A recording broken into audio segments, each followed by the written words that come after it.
Welcome back to another episode of Thinking Critically. I am your host, as always, Jonathan Maloney. Today, I have my cousin Patrick here. He's finishing up his PhD in epidemiology at Louisiana State, and he's going to talk today a little bit about what it is that he does as an epidemiologist, and in particular getting into vaccines, which is the primary weapon of choice, or tool, if you will, to combat infectious diseases in the world. And we're going to talk a little bit about vaccine hesitancy as well. So, Patrick, welcome. Thank you so much for coming on. I really appreciate this. Well, no problem. Thanks for having me. Thanks for having me. Yeah. It was really cool to schedule this because, obviously it's the holiday time and you don't live in the States, so you were home. And I'm like, let's do this. Let's go ahead and get him on. Yeah. Because as you know, vaccine hesitancy it's not a new phenomenon, but it's definitely something that needs to be pushed back on. But I was really curious though about how you came into all of this, because I know that we're related, but I don't even know if I've had this conversation in detail with you. Yeah. So I actually have an interesting path to epidemiology and, what I'm doing now, dealing with vaccine preventable diseases. So I started out at North Central College here in Illinois in Naperville. And I studied political science, which is a pretty big, pretty far cry from epidemiology. So for people who don't know, epidemiology is the population level study of the distribution and determinants of disease. So basically, we look at disease on a macro level in the population, make our assessments, and recommend prevention and control measures in order to halt the population level spread of disease. So that's just sort of like a very basic description of what we do. And I'm sure we'll go into more specifics, but basically that's what it is. Have you always been like super big into science though, eventually? Because I know you started off in poli-sci, and then you kind of made this transition, but there must have been some sort of underlying kind of pull towards science. So I've always been interested in science. Like my problem was I had so many interests when I was younger, and I still do today. And it makes focusing on one thing pretty difficult. So when I got to school and I was doing my undergrad, I changed my major no less than like 6, 7, 8 times. I don't even know. Was it really that much? Yeah. Oh man, I didn't know that. I know. Yeah. Well, I can relate. I mean, I changed my major a number of times myself, but it wasn't that much. Yeah, it was bad. But eventually I got so far into political science, it just didn't make any sense to switch. And there were things about political science that I really enjoyed. One, it is a science, albeit a social science, but there's a lot of statistics involved and sort of philosophy. Like I enjoyed the philosophy, the political philosophy in particular, looking into human nature and why human beings form societies. And then I wrote my thesis in international development theory. So looking at the way in which countries develop and what hinders and what aids development of countries. So I've always had this global focus, and that sort of precipitated me to look at opportunities outside of the United States where I could make a difference, where I could make an impact. So in my junior year, I want to say it was, I went down to Guatemala and I started teaching in an elementary school. And we were running public health programs, nutritional programs, being sure that kids were eating right, getting, at least one meal a day and one snack a day in the morning and the afternoon. We were running shoe programs to put shoes on kids' feet because in those areas, as unfortunate as it is, they don't have access to a lot of basic things. Such as shoes. They couldn't get shoes. Okay. There's certain types of parasitic infections that can very easily enter your body through your feet, like soil-based helmets. And so protecting them against that, and also running hygiene programs like toothbrushes, toothpaste, like teaching good oral health. And we ran clean stove building programs too. So in a lot of places around the world, people build their cooking fires within whatever domicile they have, whatever they call home, and there's no proper ventilation. And what they're burning are unclean fuels. So they're using biomass fuels like animal scat, which is animal manure that is combustible, or they're using wood or anything like that. All of those release harmful pollutants into the air, and without proper ventilation, those things get into your lungs, cause chronic conditions like COPD, chronic obstructive pulmonary disease, pneumonia, all these other sorts of infections. Just real quick, did you find people burning like plastics and things like that as well? Anything that would burn. Anything that would burn. I'm assuming that the hazard level of some of these things, like chronic exposure to the smoke that's coming off of them, varies, but it's probably all bad. We saw a lot of respiratory disease when we were down there, and it's really unfortunate. But anyway, we built clean burning stoves that had ventilation and in order to hopefully reduce the burden of respiratory disease. So I loved my experience down in Guatemala. In the next year, I was asked back to run the project in Nicaragua, and that's where I stayed for 8 or 9 months. So I took a term at North Central College, and they were very willing to work with me. They were great about it. And I took a term where I took some classes like independent studies, where I basically, communicated with some professors via Skype and like wrote some papers and whatnot. But it allowed me to be down in Nicaragua doing all these programs that I loved among these children that I loved too. And, I could do it while still maintaining my school status, not going into repayment of my student loans, like all that sort of nonsense that you have to worry about. But when I was down there, that's where my interest really shifted from politics into practical application of scientific skills. So while I was down there was just this massive outbreak of dengue. So I arrived in April, which is the beginning of the rainy season in Nicaragua. And I was working in this community called the Thompson, and it was a squatter community. So basically nobody owned the land that they were on or anything like that, but everybody was building sort of these ramshackle huts, I guess. I don't know what you'd want to say, but they were built out of like discarded wood and plastics. And maybe if they were lucky, they had some of that like corrugated tin for like roofs, but there were like no running water, no toilets. And that was actually one of the programs that we started while we were down there building latrines. So they actually had like clean areas to dispose of, human waste.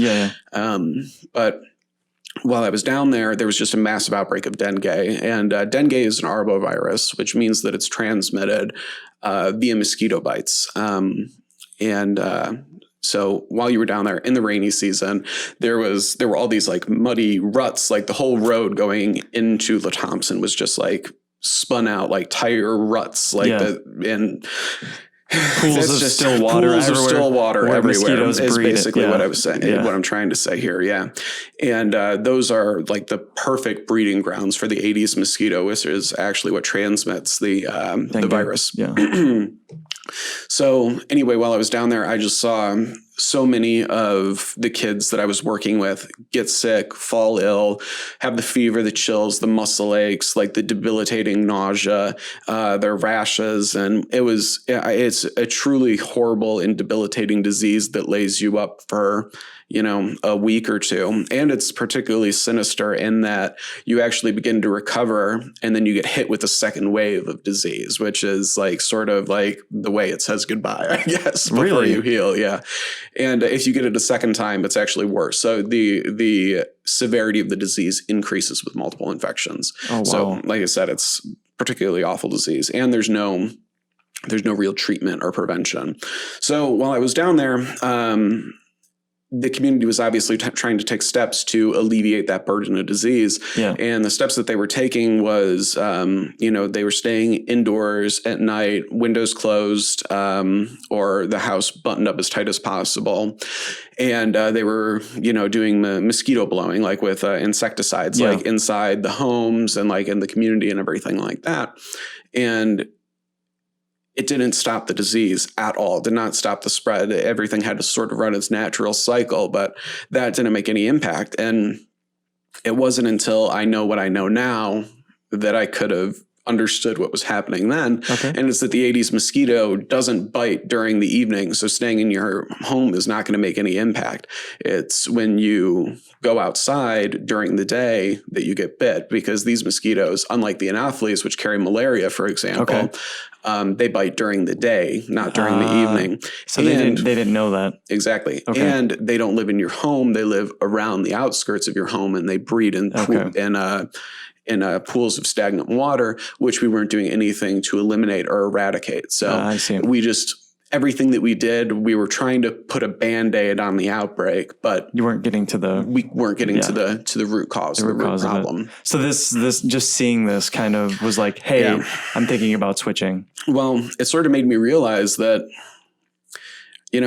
politicians, I mean, obviously they're the decision makers and they can direct funds, and, any sort of lasting change happens at the policy level. But we've got a lot of things that are going on right now that, that people in Washington or politicians around the world aren't doing anything about.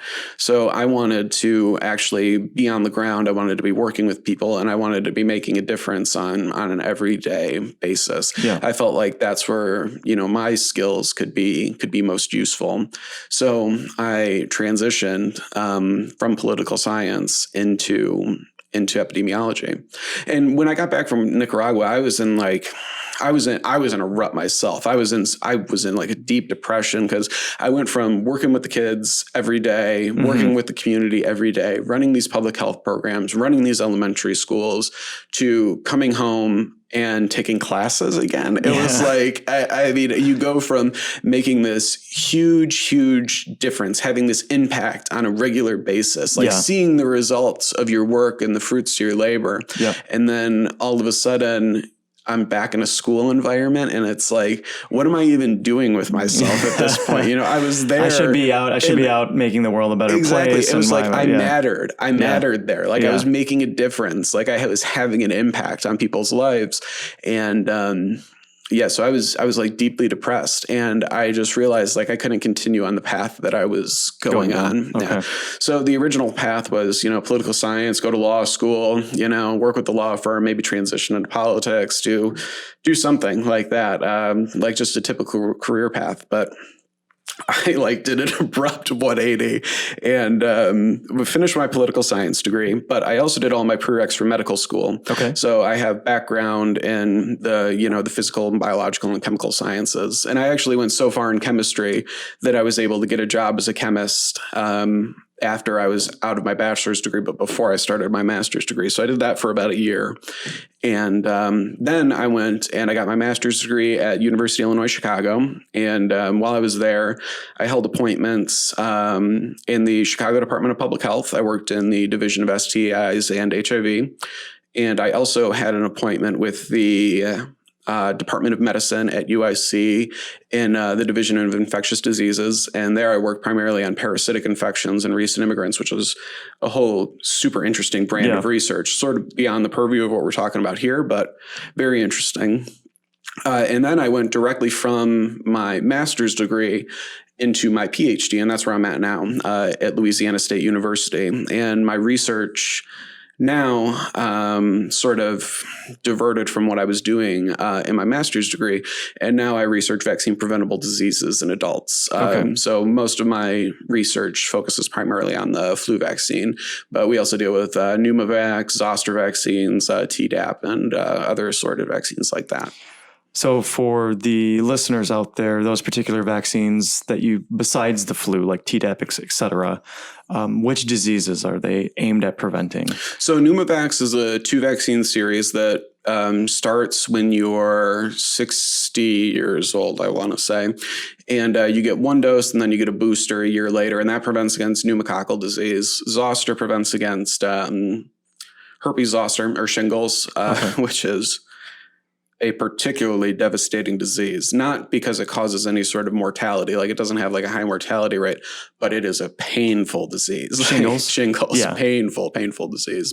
And then the Tdap is tetanus, diphtheria, and acellular pertussis. And that's something that you get as a booster when you're an adolescent too. But those are the primary like adult vaccinations that we deal with now. Interesting. Very, very interesting. So So the research that you are focusing now is primarily dealing with the vaccine preventable, and I'm assuming that certain aspects of what you're interested in is dealing with vaccine hesitancy, or how do you convince the public that this is a public good and that this is something that they should be compliant with? Yeah. And that's sometimes a tough sell, particularly to adults. Like with their adult vaccinations, because they have a low risk perception generally and a high negative view of vaccination. So I guess that, we should real quick, when you say risk perception, you're meaning like they almost are completely oblivious to how much of at risk they are. Yeah, exactly. Yeah. So with for the influenza vaccination, primarily, or the flu shot, that's where all of my personal research focuses on. People do not think they are going to get the flu. They just don't understand that getting the flu is an awful thing. You have nausea, headaches, fever, and muscle pain, and it can lay you up for a pretty long period of time. Well, no, it can kill certain people. Yeah, I mean, there's more at-risk populations, the young and then the elderly and those who have compromised immune systems in general. But yeah, exactly. And that's and that's an important aspect that I think that we need to start educating people about in general, is that vaccination is generally something that you have to have a community-minded perspective about. Mm-hmm. So with the flu shot in particular, if you and I were to get the flu, it wouldn't be the end of the world, right? I mean, we would be sick and eventually we'd get over it. Yeah. But by us having the flu, if we come in contact with, if we were at home for Christmas, for example, and all those kids are running around, if they were to contract the flu virus from one of us, they could have particularly bad consequences or bad outcomes because their immune systems are underdeveloped. Mm-hmm. Or if we came into contact with our Grandma Agnes, for example, if she were to get the flu, that could potentially lead to some bad outcomes. So influenza causes about 200,000 hospitalizations and between 3,000 and 49,000 deaths on an annual basis. And most of those hospitalizations and those deaths are occurring among the very young, the very old, and those with comorbid conditions.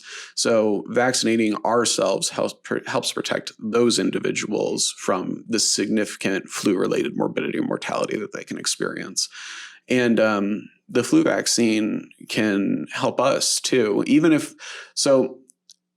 the flu vaccine, unfortunately, is sort of like a crapshoot, right? From year to year, we're changing the components of the influenza vaccination. This year, it's a quadrivalent vaccine, vaccinating against a couple different strains of influenza A and then influenza B. And we're making best guess assumptions on what the prominent strains of the influenza virus are going to be year to year. Okay. And oftentimes we can miss on those, and the effectiveness of the flu vaccine can be lower in those years.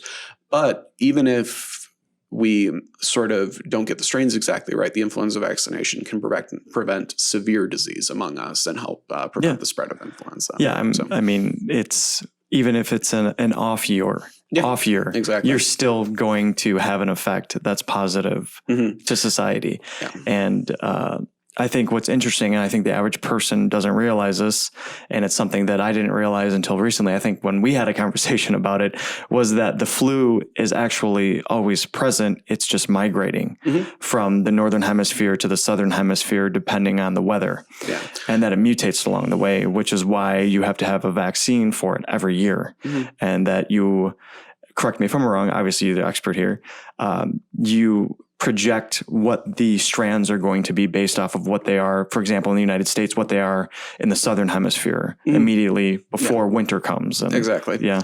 Yeah. So we're basically forecasting, like I said, it's best guess approximation. But the influenza virus is what's called a seasonal virus. So it typically peaks in the winter months and then has very low sort of baseline endemic rates in the non-winter months, but occurs in the winter months of other countries, which are opposite seasonally from what we have here in the United States. So it's sort of like this back and forth transmissibility of influenza based on season. But Yeah. So I think that conveying to adults, in particular, the importance of vaccinating, when dealing with adult vaccination, the importance of vaccinating themselves against influenza and pertussis in particular, in order to protect their loved ones, I think it would be an effective method to increase vaccination rates overall, because nobody wants to think that they're the ones who would be responsible for any sort of bad outcomes for their loved ones. Yeah. So I think that would be effective in increasing vaccination rates. But we might want to. Do you want to shift into vaccine hesitancy, like just in general? Yeah. So what I was going to ask you is with the vaccine hesitancy, something that I often come across like on my social media for intelligent speculation, like Instagram or Facebook, whenever I post about vaccines, is people always bring up like the vaccine courts and that some people unfortunately experience vaccine side effects. And I was just curious as to what your take was on that. As somebody who is an expert in this, I mean, obviously I have my own opinions on how I rebut these things, but I'm just curious as what your thoughts were on this. So I think we need to go back to sort of the origins of the anti-vaccine movement. So everything really started with this guy named Andrew Wakefield, and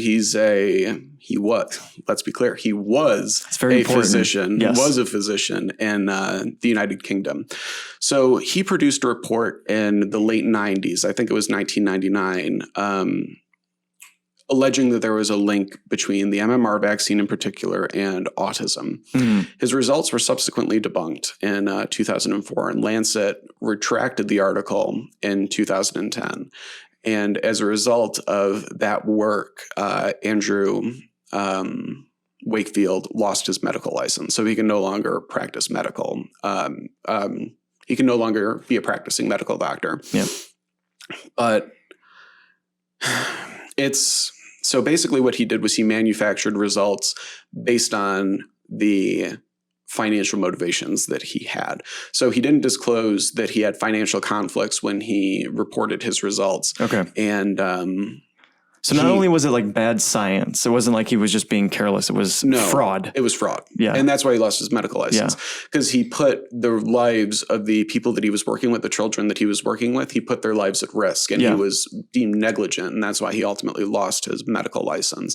But he manufactured results. He fabricated this link between autism and the MMR vaccine. Okay. However, that was really the thing that really kicked off the anti-vaccine movement in the United States and around the world. And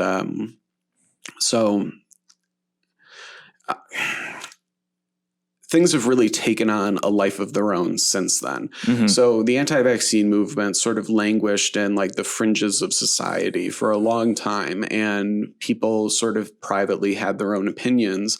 And more recently, it's come to the forefront because you have people, policymakers and celebrities that are really championing the anti-vaccine movement, despite the lack of scientific evidence. And you have people like Robert F. Kennedy Jr., for example, who is in the government right now, who is just a massive anti-vaccine proponent. He actually, so the outbreak that we have in America's Samoa right now can actually sort of be directly attributed to him. Two children died after the MMR vaccine. Okay. And people, of course, saw correlation as causation, which is something that I think that you as a critical thinker and to your audience want to dispel those sort of like myths. But he went after there were these two children died, and vaccine rates plummeted to about 31%. And now measles is free flowing through the America's Samoa population. There's been like 2,000 cases. Yeah, it's crazy. Yeah. I mean, it's really, really sad what's going on there right now. Yeah. But what was I saying? But the Robert Kennedy. Yeah. So, and then you've got people like Jenny McCarthy and all of these natural and homeopathic individuals are pushing an anti-vaccine agenda because it's really to their financial benefit. So a lot of people, when they talk about vaccines, are like, oh, big pharma is trying to force these vaccines on us to try and make money. And albeit, or like cull the population. Like there's conspiracy theories like that vaccines are designed to like sterilize us and to kill us, basically. But the pharmaceutical companies make so little money comparatively with vaccines that it's not to their financial benefit whatsoever to champion pseudoscience or anything like that, or force vaccines into the public. It accounts for like 2 or 3% of their overall revenue, yearly. It's not a big impact.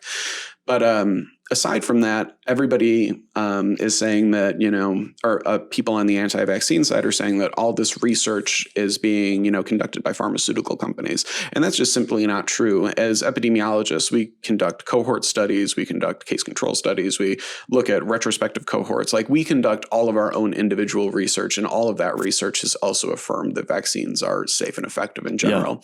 Now, that's not to say that there aren't adverse events very infrequently, but those adverse events are incredibly uncommon. Yeah, they're very rare. Mm-hmm. And usually my rebuttal is something along the lines of, yes, vaccines are not perfect. They are not 100% effective, and they are not 100% safe simultaneously.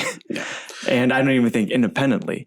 As with any sort of efficacious medicine, anything that works, you're going to have side effects. But the thinking is that you have to do a cost benefit analysis, right? Yeah, that's definitely one way to look at it. Me in general, I always I say that I definitely look at it that way, but I also just say that your risk of having any sort of adverse event is 1 in a couple of million. We're talking about very, very small percentage. Array syndrome. And people will always be like, well, I don't want to be the one person that has my child experience like that adverse event. So I'm not going to get them vaccinated because I'm just going to rely on everybody else to get their children vaccinated. And that should protect my child. But that selfish point of view, if that prevails often enough, then you get low vaccination rates, and you get an outbreak.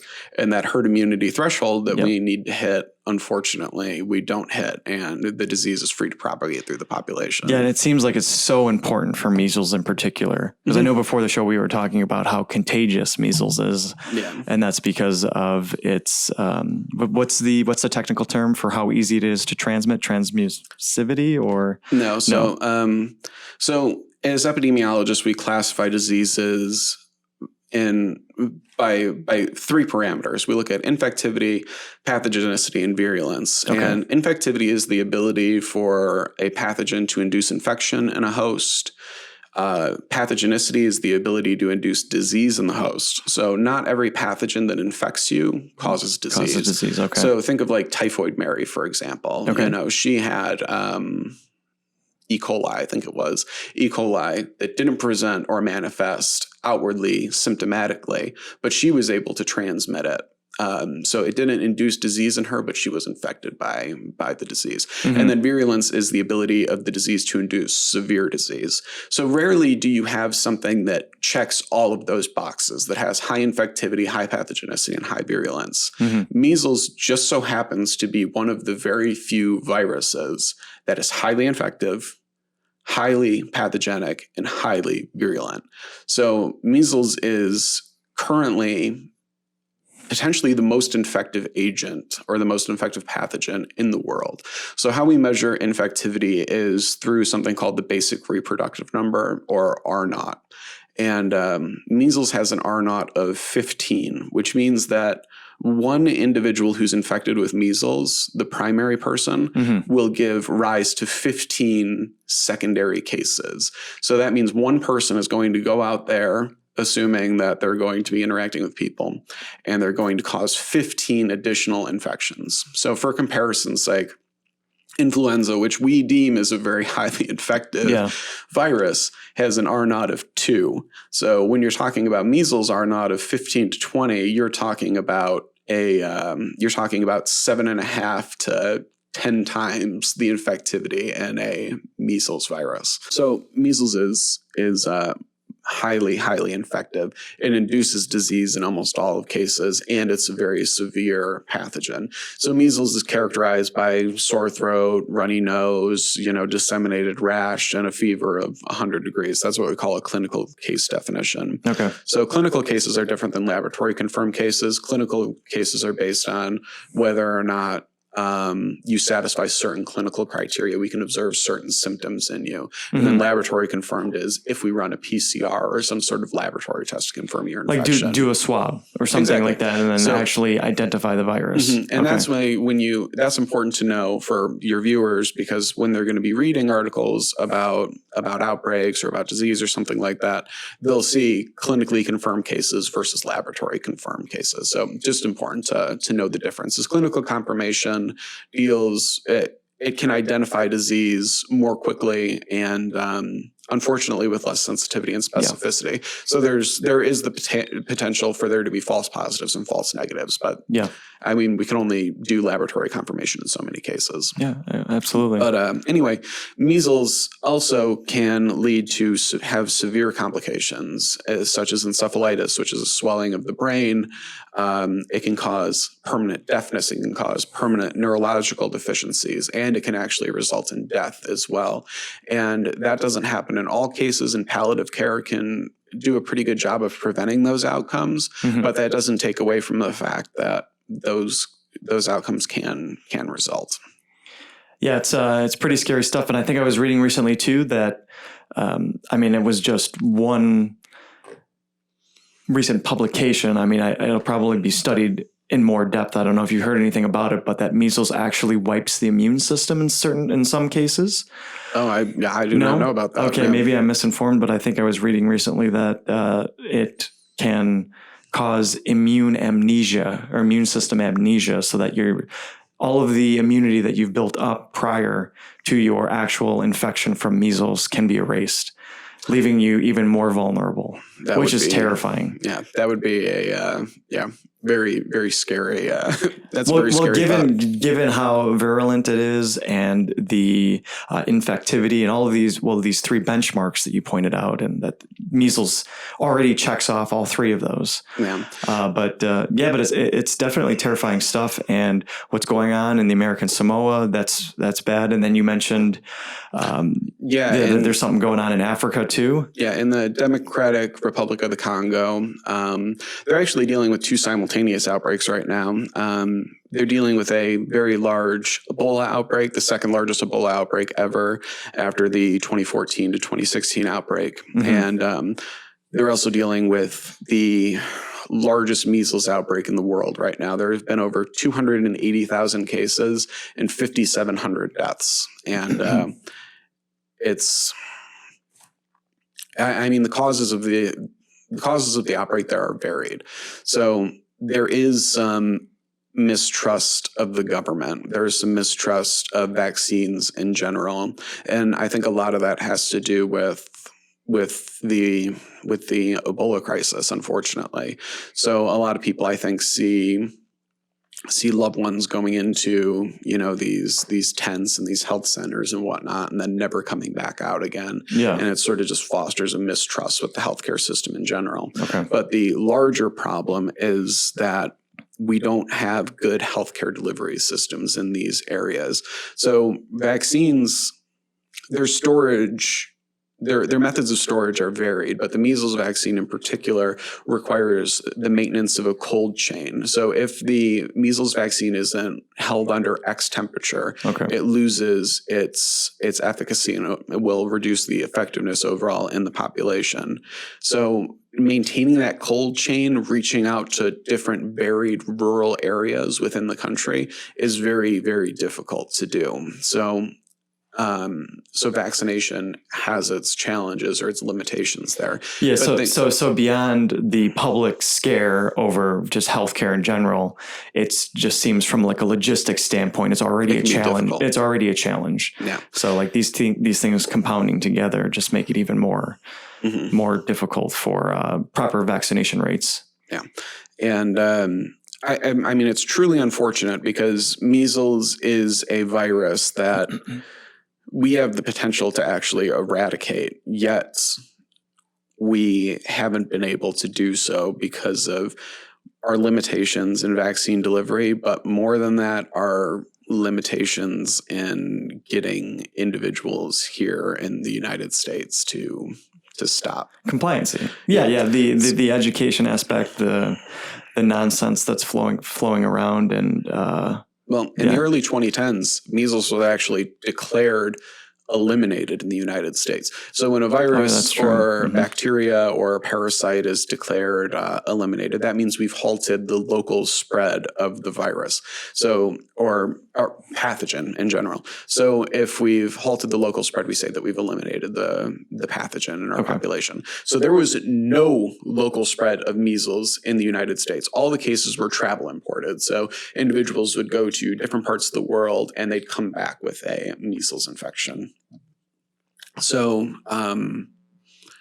things have changed. I mean, now we are having localized transmission of the measles virus for the first time in years because of vaccine hesitancy and vaccine resistance, which is really unfortunate.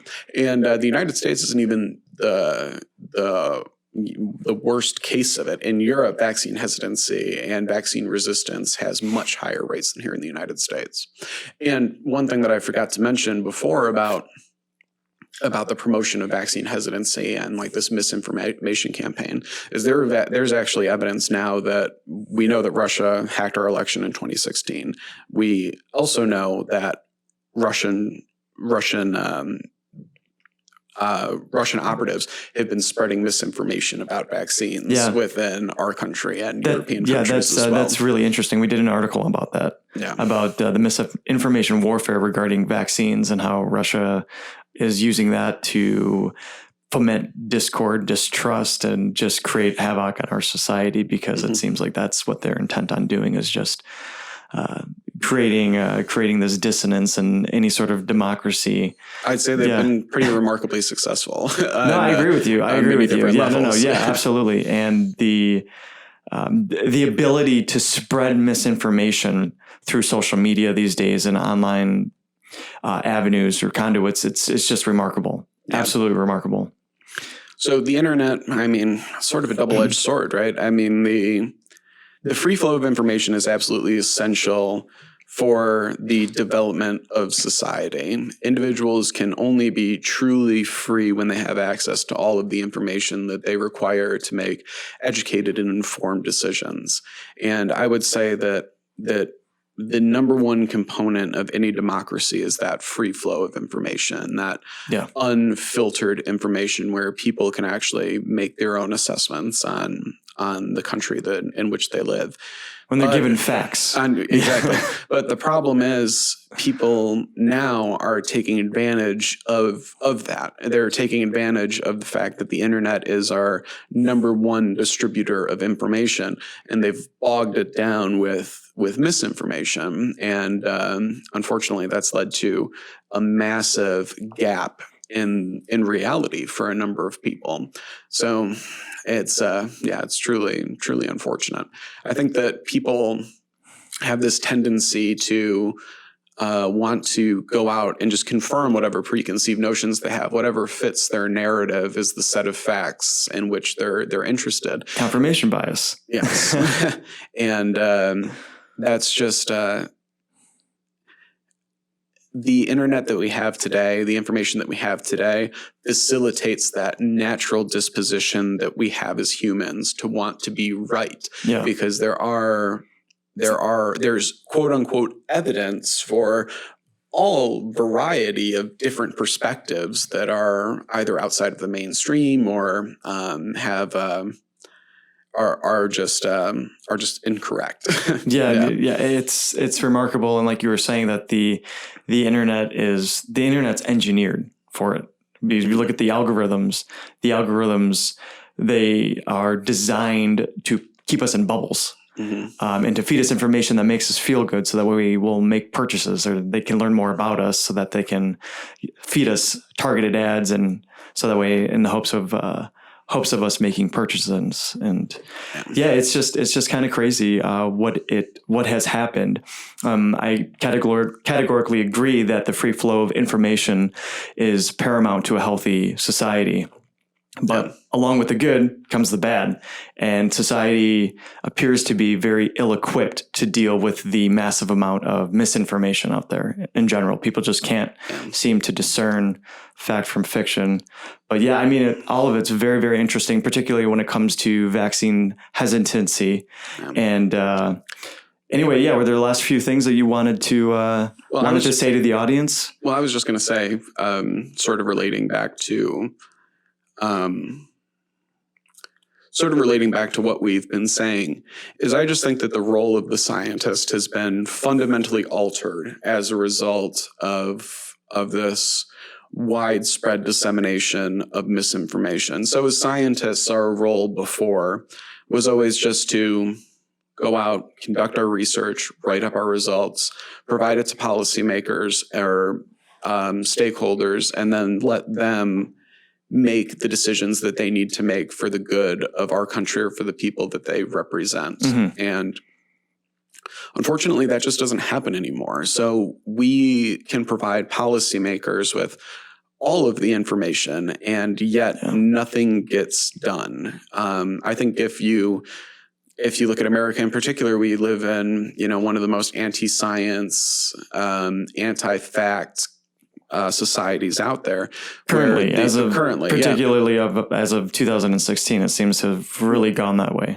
Well, even before then. Well, I know we had it, but like 2016 was kind of seemed to be a very important year for us, and and what course we were going to take. Are we going to choose to continue to ignore facts and become more anti-science? Well, I will say this, that I don't think anti-science is a Republican ideal. I don't think it's a Democrat ideal.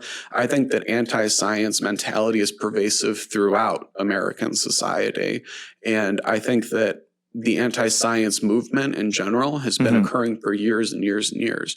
So it's the reason why we don't function solely on nuclear power right now. I mean, that wasn't specifically a Trump idea. That was an idea that, was more championed by Democrats. Yeah. We had nuclear power proposed all the way back in the 90s and was shot down by Democrats and Republicans in Congress.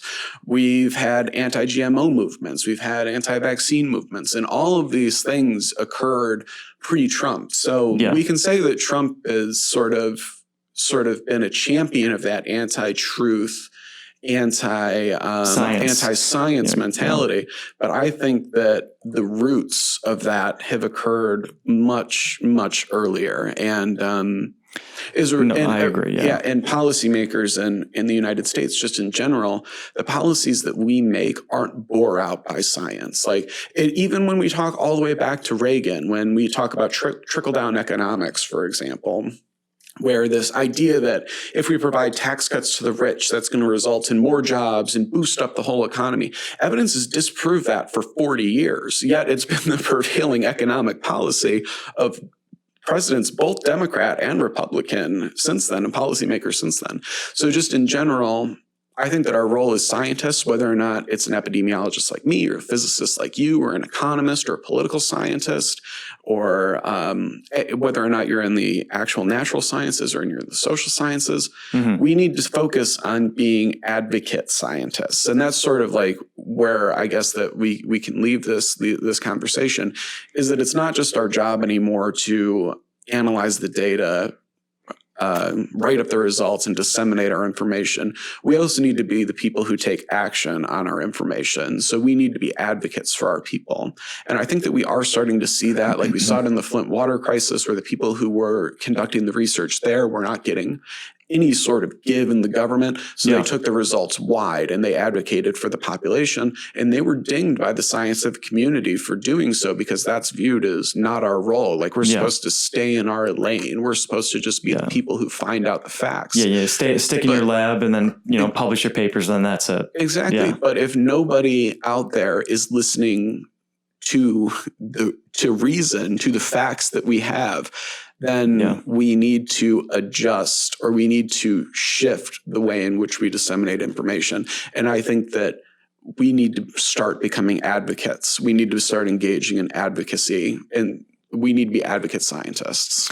Well, as you know, I couldn't agree more, which is why why we're even having this conversation right now, and why I started the brand Intelligent Speculation, and subsequently, obviously, this video and podcast stuff, Thinking Critically, is because I've noticed it for a while now, and it's really disconcerting that scientists are not being heard.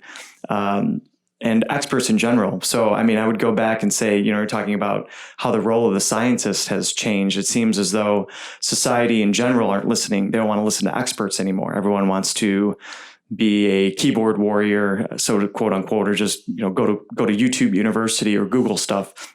And that somehow that's equivalent to the years and years of hard work that's done, research wise or studying in the classroom, that your average expert, I'm talking about like medical doctors and scientists. I mean, it's not an easy road. No. It's a long road, but yeah, I mean, it's definitely an interesting time that we live in. And I totally agree that scientists need to start talking more about what it is they're doing and making sure that the average person, the public, understands that it's important, that we're not a part of some sort of massive conspiracy to control them. Yeah.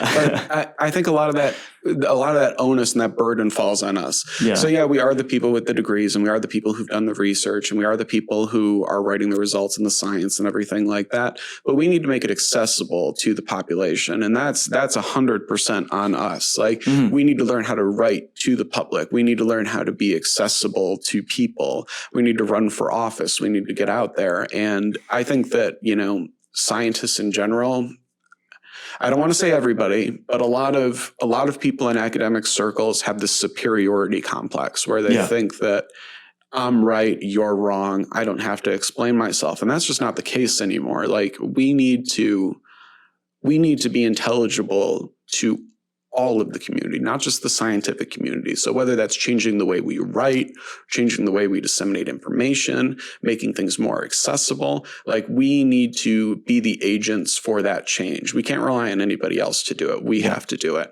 And I think that that's why what you're doing is so great, because you're trying to teach people how to think. You're not showing them what to think. So that's what we do. Like in our educational system nowadays is we say, this is what you should think, not this is how you should think. And I think that that's why Thinking Critically, Intelligent Speculation is a great thing that people should definitely engage with, because that is your single best tool in the world, right? Is being able to formulate your own opinion and arrive at your own conclusions and think critically in general. So. Anyway, I think we'll just leave it there. I just want to thank you so much again for coming on and teaching us about vaccines and epidemiology in general. I certainly learned a lot. As you people at home know, one of the things that I talk about frequently is intellectual humility and knowing that, admitting to yourself that you don't know everything. So I learned a great deal today about it, and I wanted to thank you. For those of you at home, so thanks again for tuning in, and catch us on the next episode.